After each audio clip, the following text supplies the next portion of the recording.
Bismillahirrahmanirrahim. Good afternoon, assalamu alaikum, and welcome to Sports Extra. I'm your host Ahmed Nawaz with the latest roundup of sports today. Pakistan are taking on Sri Lanka. It is an interesting day of play because Pakistan have been superb in all forms of the game, whether it's batting but then bowling and especially fielding or up close quarters, whether it was the slip cordon or the short leg.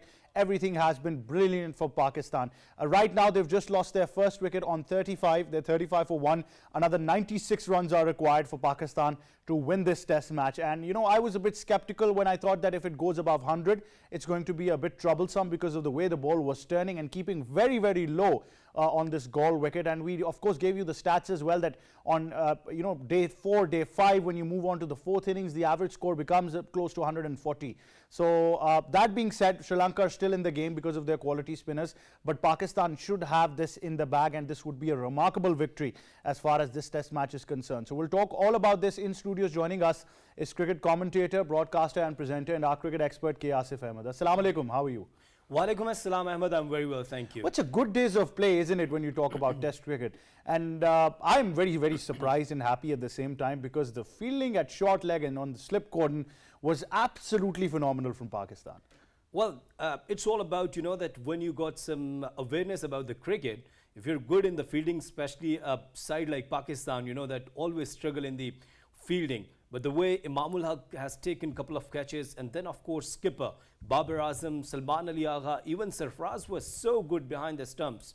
And all of our analysis about Sarfraz wicket keeping went wrong because he behind the wicket he was so good. And if we talk about the way Imamul Haq has taken a couple of catches in the mid wicket area and then on the short leg, that was unbelievable catch. And the Salman Ali Agha after bowling, he couldn't expecting that a batter he trying to play on the onside, and Imamul Haq was there and one-handed catch. That was brilliant. And when we talk about a left-handed catch of Babar Azam, that was phenomenal.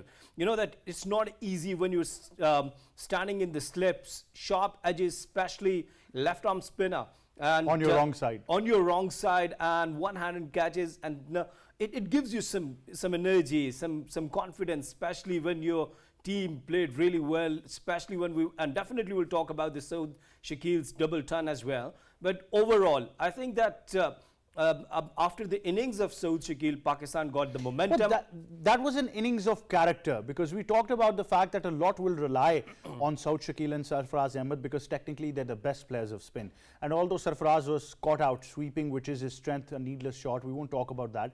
But particularly if you talk about Saud Shakil, the entire innings of that 200 runs and the amount of time he spent on the crease, the way he was playing the ball late, the odd aggressive shot in between whenever required. What do you make of that character from this innings of Saud Shakil? Let me share a couple of facts about Saud Shakil. He didn't score 200 in first-class career. And secondly, that I have heard his interview and he said that two great of the game, Saeed Anwar and Mike Hussey, that was his mentors. So when we talk about the character of Mike Hussey, always match winner, and then Saeed Anwar, super class, super top-notch player. A player like Saud Shakil who's following Saeed Anwar and keeping in his mind that Mike Hussey, how big player he was, how big match winner he was.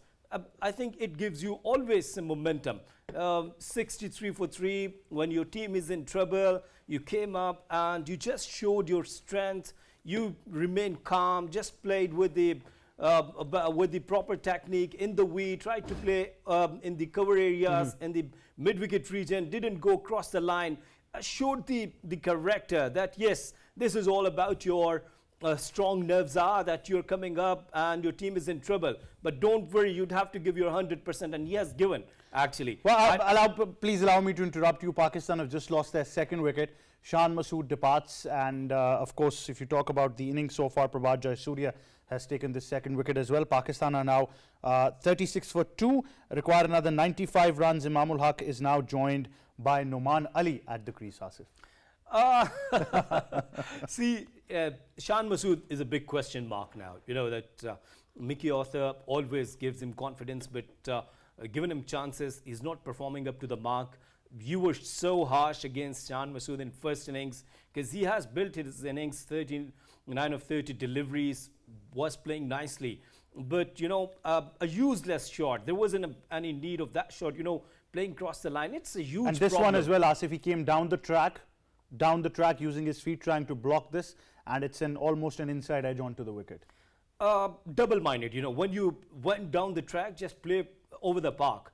But if you are double-minded, you're just trying to go and just trying to play with the straight bat after 2-3 steps. Doesn't make any sense. And, Shan Masood, who already worked really hard on his technique, and we applaud him because, that he went to South Africa. He was in trouble. He was under pressure. He wasn't up to the mark. But right after that, giving good performances, you're getting chance and you're not performing well. It's not good for your career, dear.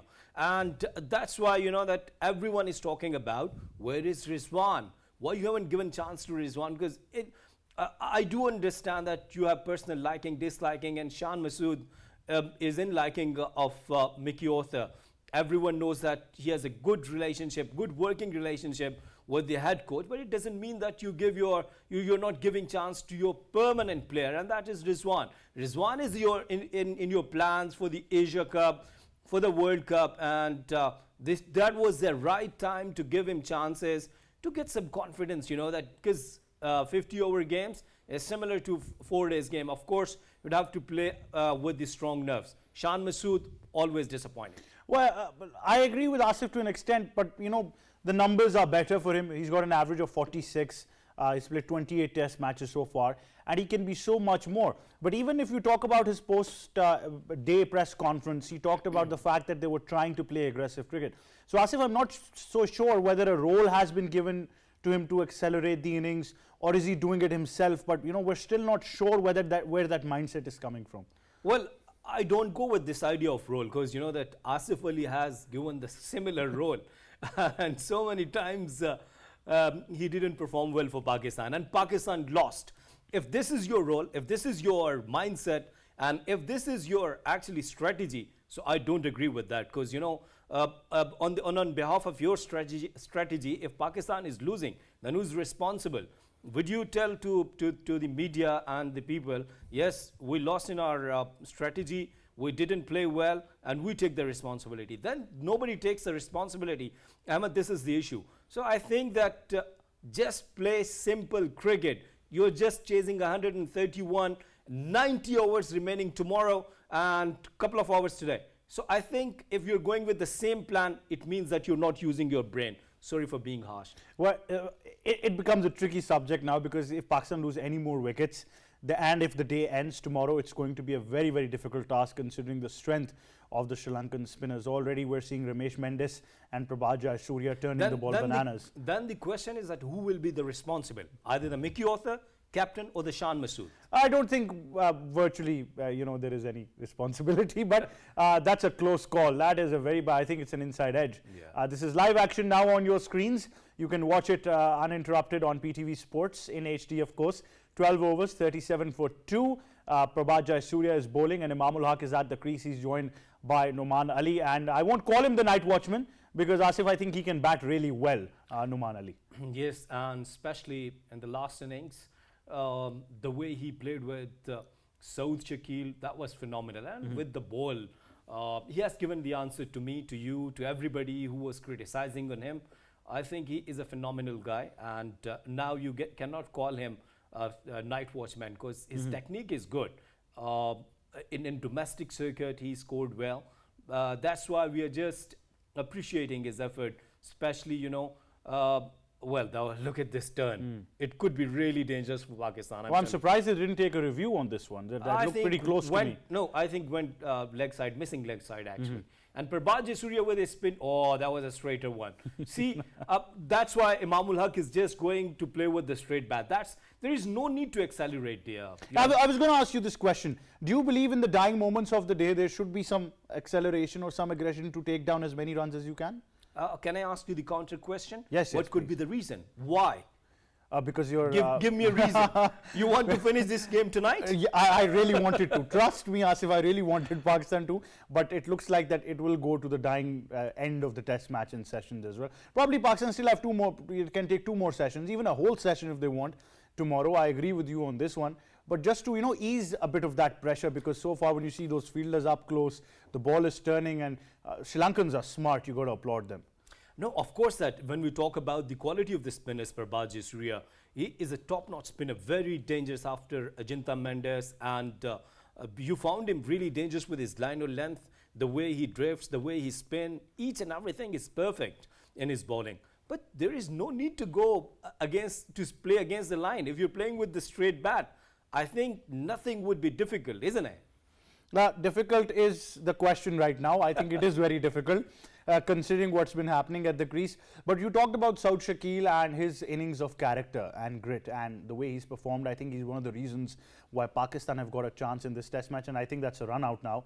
So Nouman Ali has been run out. That's the 3rd wicket down for Pakistan. That means that 38 for 3 it would be, and only the replay will tell us what has happened so far, but it is a run out. There you go on the big screen. 38 for 3 Pakistan in 13 overs. And Asif, you were talking about something difficult.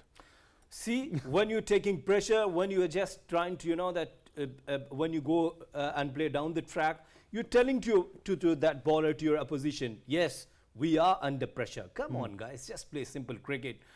It's not difficult. Prabhajit Surya is bowling with the straight line, and he's bowling on the patches. You would have to play with the straight bat. I'm telling you, if you're just trying to chase the ball, you will lose your wicket. Play with the soft hand and with the straight bat. Try to concentrate on the singles, that's it. But not cheeky singles like this. It would cost you, honestly it would cost you. It already has, I think. Yeah. Because what that will do now is probably you got to expose Babar Azam, you got to expose Sarfaraz. You're exposing your crucial middle order over here. Or are you sending Shaheen Shah Afridi? Well, that's a good option. I would believe him or Naseem Shah to smack a bit would be a good option. But Naseem Shah has played brilliantly. Let's just applaud his 78 deliveries that he played was one of the reasons why Pakistan was able to get a lead alongside Saud Shakeel. If Naseem Shah could play 78 deliveries, Babar could play 178 deliveries. So don't worry, you have plenty of batting options, dear.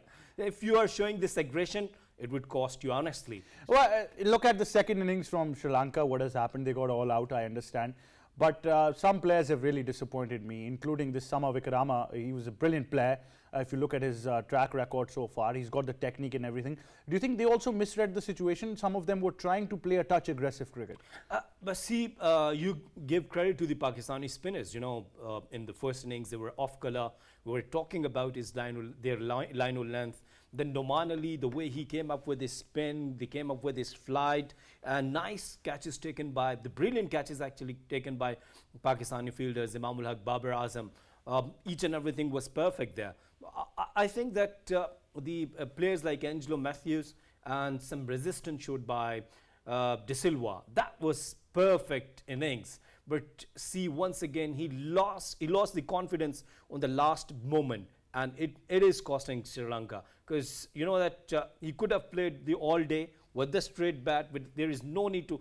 And the delivery was okay. I'm not saying that the Pakistani bowlers, they didn't bowl well. Average bowl. It was good average bowling. Yeah, it was good average bowling. But even then, there was some, you were under pressure, because Saud Shakeel, the way he played, and everyone was looking towards his innings. And everyone was thinking the way he played 200s innings, that wasn't easy on this kind of track where spinners are bowling so nicely and the Prabhajit Surya is there.